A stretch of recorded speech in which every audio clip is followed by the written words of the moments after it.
नमस्कार, स्वागत है आपका 18 स्वदेश पर। आप देख रहे हैं मनी मॉर्निंग। आपके साथ मैं हूं अभिषेक सत्यव्रतम और एक नए हफ्ते की शुरुआत हो गई है और ये जो नया हफ्ता होगा बाजार के लिए काफी हद तक निर्णायक होने की उम्मीद है। हालांकि गिफ्ट निफ्टी से संकेत कुछ खास नहीं है। आज आप देखेंगे 6 से 7 अंकों की हल्की सी गिरावट पर कारोबार हो रहा है। 25,000 के ऊपर गिफ्ट निफ्टी है। लेकिन शुक्रवार को बाजार बंद होने के बाद कई अहम नतीजे आए हैं जिनका बाजार के सेंटिमेंट पर आज असर निश्चित तौर पर दिखेगा। रिलायंस के नतीजे आए। बाजार का दिग्गज, सबसे बड़ी देश की कंपनी, 20 लाख करोड़ रुपए का मार्केट कैप। और उसके बाद शनिवार को हमने देखा कि बैंकिंग के नतीजों की एक तरह से झड़ी लग गई। ICICI bank, HDFC bank, RBL bank, बंधन बैंक, यस बैंक, तमाम बैंक, करीब 9 बैंकों ने शनिवार को अपने नतीजे पेश किए हैं। तो नतीजों के लिहाज से ये जो पूरा वीकेंड रहा है काफी ज्यादा हैपनिंग रहा है और निश्चित तौर पर बाजार जो अभी तक कंसोलिडेट कर रहा था, एक दिशा की तलाश कर रहा था, हम उम्मीद करके चलेंगे कि वो दिशा शायद आज के सत्र से बाजार को मिल जाए। ये पूरा हफ्ता काफी ज्यादा एक्शन पैक्ड है। हम देख रहे हैं कि अमेरिका में भी अर्निंग सीजन चल रहा है और वहां के बाजार भी अर्निंग सीजन पर रेट कर रहे हैं। हालांकि अभी तक जो अमेरिका में S&P 500 की कंपनीज के जो नतीजे आए हैं, 80% से ज्यादा जो नतीजे आए हैं वो अनुमान से बेहतर आए हैं और हम लगातार देख रहे हैं कि अमेरिका में S&P 500 और नैस्डैक नए रिकॉर्ड ऊंचाई पर जाकर कारोबार करते हुए आपको दिखाई देंगे।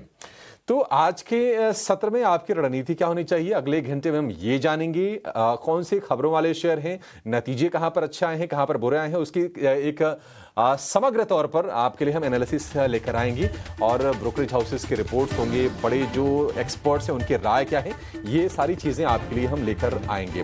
लेकिन चलिए शुरुआत कर लेते हैं कि आज ग्लोबल बाजारों से संकेत किस तरह के हैं। शुक्रवार को हमने देखा कि एक मिक्स्ड सेशन रहा, क्योंकि हमने देखा कि डाउ जोन्स में करीब करीब 150 अंकों के आसपास की गिरावट रही, लेकिन नैस्डैक और S&P 500 नए रिकॉर्ड ऊंचाई पर पहुंचे इंट्राडे के दौरान और सपाट क्लोजिंग हुई। टैरिफ को लेकर कोई नया अनाउंसमेंट तो ट्रंप की तरफ से नहीं आया है, लेकिन वहां पर कॉमर्स सेक्रेटरी हैं हावर्ड ल्यूटनिक, उनका स्टेटमेंट आया है कि 1 अगस्त जो तारीख होगी वो हार्ड डेडलाइन होगी टैरिफ के इंप्लीमेंटेशन को लेकर। हालांकि उन्होंने ये भी जोड़ा कि उसके बाद भी देश चाहे तो अमेरिका से टैरिफ के मुद्दे पर बातचीत कर सकते हैं। जरा समझते हैं कि ग्लोबल क्यूज किस तरह के हैं। आज सुबह सुबह सोमवार के सत्र के लिए हमारे साथ हमारे सहयोगी शरद दुबे जुड़ गए हैं। शरद, गुड मॉर्निंग। क्यूज थोड़े से मिक्स्ड दिखाई दे रहे हैं। शरद, बताइए क्या संकेत है? गुड मॉर्निंग अभिषेक। ऑफकोर्स जो डेवलपमेंट थी, हम सोच रहे थे कि ओवर द वीकेंड कुछ बड़ा अनाउंसमेंट आएगा, खासकर कि भारत के ट्रेड डील को लेके, पर ऐसा कुछ तो आया नहीं। ऑफकोर्स अर्निंग्स जो है फोकस में रहेगी, लेकिन अमेरिकी बाजार की बात करें तो मिले जुले संकेत आ रहे हैं, तो कोई क्लियर ट्रेंड जो है स्थापित नहीं हो पा रहा है। थोड़ी सी हल्की बढ़त जरूर है अगर अमेरिकी फ्यूचर्स के बारे में बात करें तो। यहाँ पे ऑफकोर्स अमेरिकी बाजारों में देखें तो मिले जुले संकेत आ रहे हैं। 2 दिनों की तेजी के बाद डाउ जोन्स लगभग 142 पॉइंट्स का जो है गिरावट यहाँ पे देखने मिला और नैस्डैक S&P 500 रिकॉर्ड ऊंचाई पर भी जो है पहुंचे हुए हैं। 1 अगस्त से जो है टैरिफ चुकाने के लिए हार्ड हेडलाइन जो है आ गया है और इंटरेस्टिंगली 1 अगस्त के बाद भी टैरिफ पर यूएस के बात कर सकते हैं। लुटनिक जो है इनकी स्टेटमेंट आई है। अभी तक 86% S&P 500 अर्निंग्स के नतीजे अनुमान से बेहतर आए, यानी कि फंडामेंटल्स पे बाजार की फोकस ज़्यादा आ रही है। हमने ये फ्राइडे को भी बताया था, जिस तरह अच्छी मोमेंटम अर्निंग से देखने मिल रही थी। यूएस के बैंकिंग नंबर्स लास्ट वीक अच्छे आए थे। इस हफ्ते अल्फ़ाबेट और टेस्ला के नतीजे पर बाजार की नज़र रहने वाली है और आज वेरिजॉन और डोमिनोज पिज़्ज़ा उस पर भी नज़र रहेगी कि ग्लोबली इनकी कमेंट्री क्या रहती है। और ऑफकोर्स इंडियन उनकी जो आम है वहाँ पे भी जो है नज़र रहेगा कि यहाँ पे क्या मोमेंटम आता है। एशियाई बाज़ार पे भी एक बार नज़र डालें तो जापान के बाज़ार में निक्केई में 80 अंकों की जो है गिरावट पर कारोबार हो रहा है। साउथ कोरिया की अगर हम बात करें तो यहाँ पे कोस्पी में रिकवरी की कोशिश हो रही है, हल्की तेज़ी पर कारोबार है। तो मिले जुले संकेत एशिया में आ रहे हैं, मिले जुले संकेत आपको ग्लोबली यूएस मार्केट से देखने मिल रही है।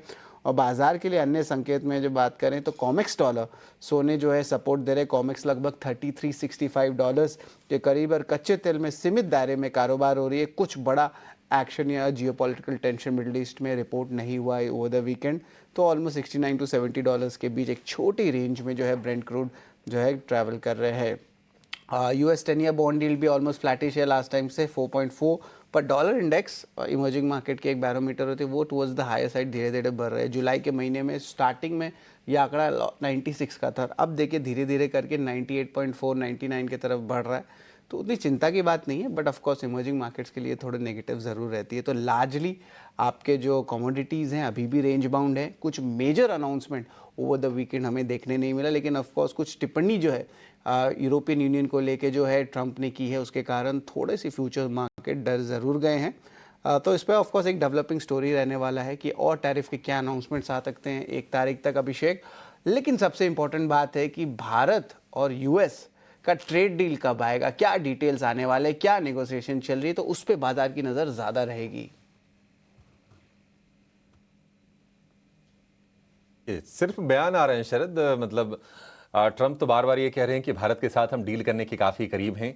उधर देश के वाणिज्य मंत्री पीयूष गोयल का भी बयान आया है। पीयूष गोयल ने ये कहा है कि हम देश के हितों के साथ कोई समझौता करेंगे नहीं।